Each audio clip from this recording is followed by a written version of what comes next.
Astaghfirullah Rabbal baraya. A'udzu billahi minasy syaithanir rajim. Bismillahirrahmanirrahim. Wa min ayatihi an khalaqa lakum min anfusikum azwajan litaskunu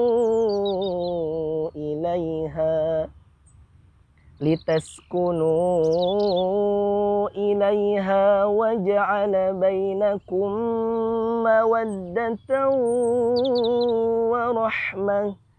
Inna fi dzalika laayatin liqaumin yatafakkarun.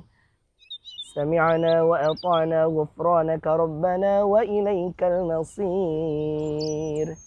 Shadaqallahul azim. Ahlan. Assalamualaikum Ustaz. Assalamualaikum. Gimana kabar Ustaz? Alhamdulillah. Masya Allah, alhamdulillah Ustaz. Kita jumpa di sini. Alhamdulillah. Kebetulan ada beberapa pertanyaan yang ingin Ana tanyakan kepada Ustaz. Baik. Salah satunya mengenai LGBT Ustaz. LGBT. Lesbian, subhanallah. gay, biseksual, Transgender. Oke.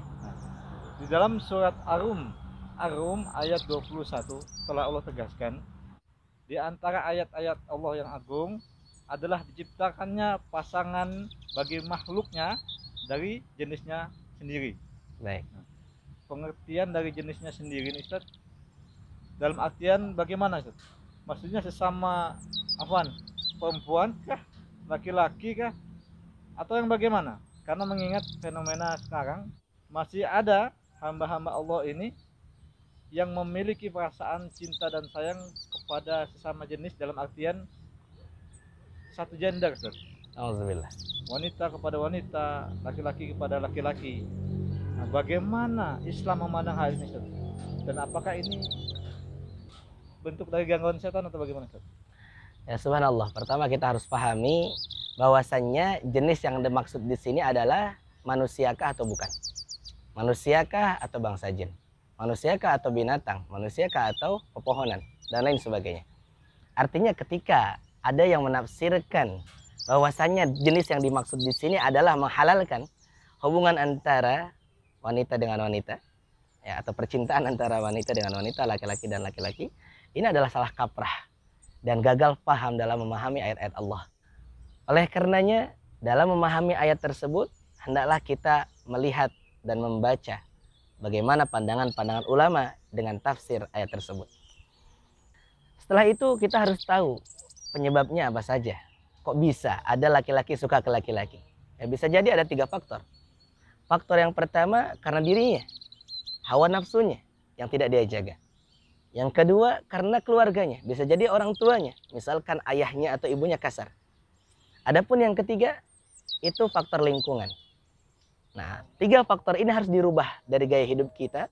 Apabila ada 3 faktor ini yang rusak dalam kehidupan kita, maka kita harus perbaiki.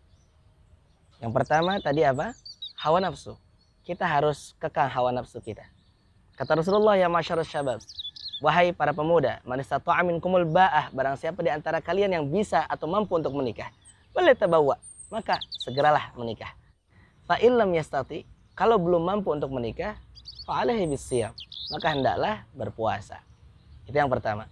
Yang kedua, faktor orang tua. Nah, orang tua di sini harus bisa mengayomi anaknya dengan baik. Kalau di dalam Al-Qur'an Allah sebutkan, wal yakhshal ladzina law taraku min khalfihim dzurriyyatan dhi'afan khafu 'alaihim falyattaqullah wal yaqulu qawlan sadida.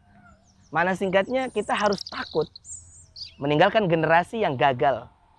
Ya, baik gagal mentalnya, gagal sosialnya, ya, gagal kehidupannya, atau lemah dalam artian lemah agamanya, lemah imannya, lemah finansialnya.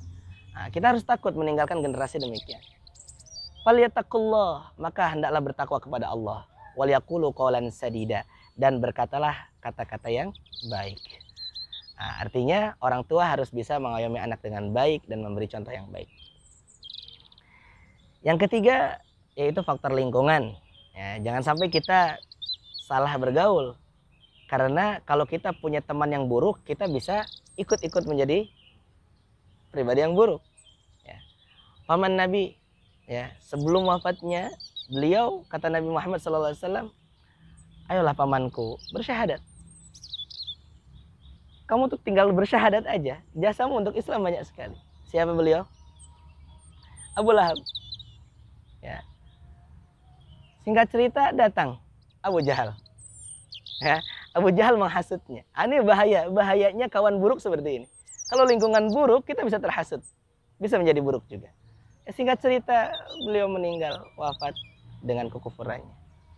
Ya, padahal padahal hidayah Allah mau menjemputnya.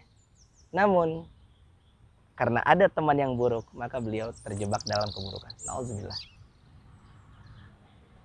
Lalu apakah LGBT ini gangguan jin apa bukan? Tadi antum tanyakan, ya. Kalau kita bisa cermati, bisa jadi. Bisa jadi LGBT adalah gangguan jin. Dan saya sarankan harus segera diruqyah. Ya, karena LGBT ini adalah penyakit kolbu. Hasrat hawa nafsu. Justru pintu gerbang utamanya adalah hawa nafsu. Adapun jin hanya membisiki dan menghasut. Sehingga kita terhasut, maka kita terjerumuslah ke dalam jurang kefasikan.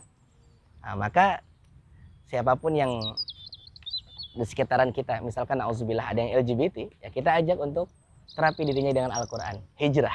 Ya, hijrah dari keburukan itu menuju kepada kebaikan. Maka insya Allah Allah lepaskan dari penyakit itu. Masya Allah, Alhamdulillah. Akhirnya Ana dapat jawaban yang cukup memuaskan tadi. Alhamdulillah. Alhamdulillah. Afwan sebelumnya, karena waktu sudah masuk zuhur, Ana izin pamit tadi. Baik. Ke masjid dulu untuk Oh, salat. kita sama-sama. Masya Allah, mari tadi. Baik, Sama-sama. bismillah. Bismillah.